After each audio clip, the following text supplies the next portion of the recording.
Si hay algo que enciende la chispa para un debate espontáneo o una discusión abierta, es una discusión sobre política, aún entre creyentes. Como seguidores de Cristo, ¿cuál debe ser nuestra actitud y nuestra participación en la política? Se ha dicho que la religión y la política no se mezclan, pero ¿es realmente cierto? ¿Podemos tener opiniones políticas fuera de la consideración de nuestra fe cristiana? La respuesta es no, no podemos. La Biblia nos da dos verdades en cuanto a nuestra actitud hacia la política y el gobierno. La primera verdad es que la voluntad de Dios impregna y reemplaza cada aspecto de nuestra vida. La voluntad de Dios es lo que tiene prioridad y sobre todo y todos. En Mateo capítulo 6, versículo 33 nos dice, mas buscad primeramente el reino de Dios y su justicia, y todas estas cosas os serán añadidas. Los planes y propósitos de Dios están prefijados y su voluntad es inviolable. Lo que Él se ha propuesto lo llevará a cabo y ningún gobierno puede frustrar su voluntad. En el libro de Daniel, capítulo 4, de 34 al 35, nos dice, mas el fin del tiempo yo, Nabucodonosor, alcé mis ojos al cielo, y mi razón me fue devuelta, y bendije al Altísimo, y alabé y glorifiqué al que vive para siempre, cuyo dominio es sempiterno, y su reino por todas las edades. Todos los habitantes de la tierra son considerados como nada, y él hace según su voluntad en el ejército del cielo, y en los habitantes de la tierra, y no hay quien detenga su mano, y le diga, ¿qué haces? De hecho, es Dios quien, en Daniel 2.21 nos dice, Él muda los tiempos y las edades, quita reyes y pone reyes, da la sabiduría a los sabios y la ciencia a los entendidos. Porque la sentencia es por decreto de los vigilantes, y por dicho de los santos la resolución, para que conozcan los vivientes que el Altísimo gobierna el reino de los hombres, y que a quien Él quiere lo da, y constituye sobre él al más bajo de los hombres. Daniel capítulo 4 versículo 17.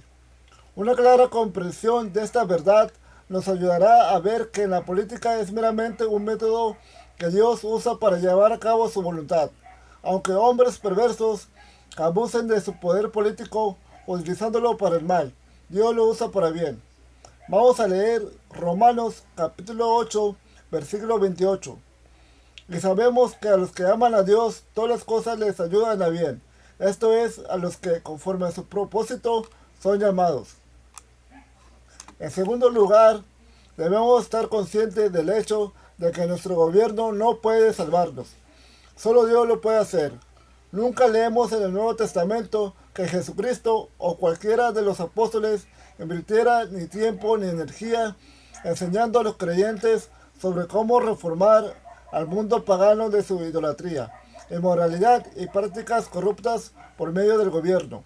Los apóstoles jamás instaron a los creyentes a demostrar desobediencia civil para protestar contra las injustas leyes o los regímenes brutales del Imperio Romano. En cambio, los apóstoles les ordenaron a los cristianos del primer siglo, así como nosotros hoy, proclamar el Evangelio y vivir vidas que den una clara evidencia del poder transformador del Evangelio. No hay duda de que nuestra responsabilidad para el gobierno es obedecer las leyes y ser buenos ciudadanos.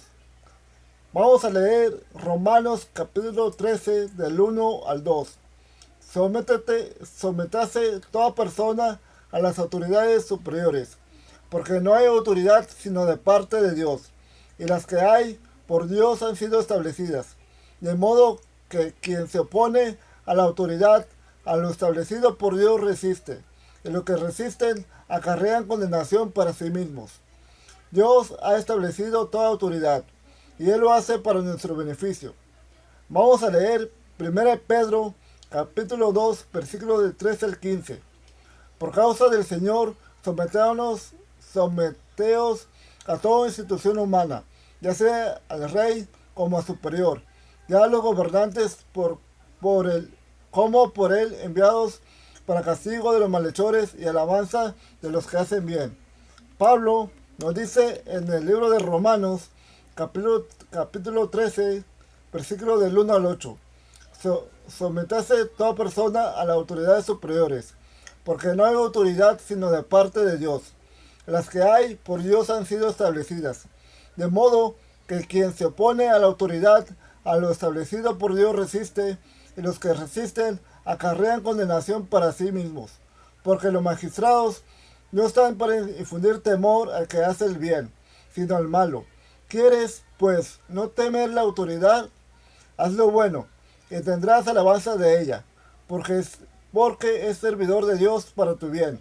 Pero si haces lo malo, teme, porque no en vano lleva la espada, pues es servidor de Dios, vengador para castigar al que hace lo malo. Por lo cual es necesario estarles sujetos, no solamente por razón del castigo, sino también por causa de la conciencia. Pues por esto pagáis también los tributos, porque son servidores de Dios que atienden continuamente a esto mismo. Pagad a todo lo que debéis, al que tributo, tributo, al que impuesto, impuesto, al que respeto, respeto, al que honra, honra. No debéis a nadie nada, sino el amaros unos a otros, porque el que ama al prójimo ha cumplido la ley. Donde tenemos voz y poder elegir a nuestros líderes, debemos ejercer este derecho por medio de la votación por aquellos cuyas perspectivas se asemejan más a las nuestras. Uno de los grandes engaños de Satanás es que pongamos nuestra confianza para la moralidad cultural y vida piadosa en la mano de políticos y funcionarios gubernamentales. La esperanza nacional de un cambio no se encuentra en la clase dominante de ningún país. La Iglesia ha cometido un error si piensa que es trabajo de los políticos el defender, difundir y guardar las verdades bíblicas y los valores cristianos. El objetivo de la Iglesia, de acuerdo al propósito de Dios, no se encuentra en el activismo político. En una parte de la Escritura se nos ordena invertir nuestra energía, nuestro tiempo o nuestro dinero en los asuntos gubernamentales. Nuestra misión radica no en cambiar a la nación a través de reformas políticas, sino en cambiar los corazones a través de la palabra de Dios. Cuando los creyentes piensan que el crecimiento y la influencia de Cristo puede de alguna manera ser aliada de la política gubernamental, corrompen la misión de la Iglesia. Nuestro mandato cristiano es propagar el Evangelio de Jesucristo y predicar en contra del pecado de nuestra era. Solo cuando los corazones de los individuos en una cultura sean cambiados por Cristo, esa cultura comenzará a reflejar el cambio. Los creyentes, a través de los siglos, han vivido y aún florecido bajo gobiernos antagonistas, represivos y paganos. Esto era especialmente cierto con los creyentes de los primeros siglos, quienes bajo despiadados regímenes políticos mantenían su fe bajo una enorme tensión cultural. Ellos entendían que eran ellos y no sus gobiernos quienes eran la luz del mundo y la sal de la tierra. Ellos se adhieran a la enseñanza de Pablo de obedecer a sus autoridades gubernamentales, de aún honrarlos, respetarlos y orar por ellos.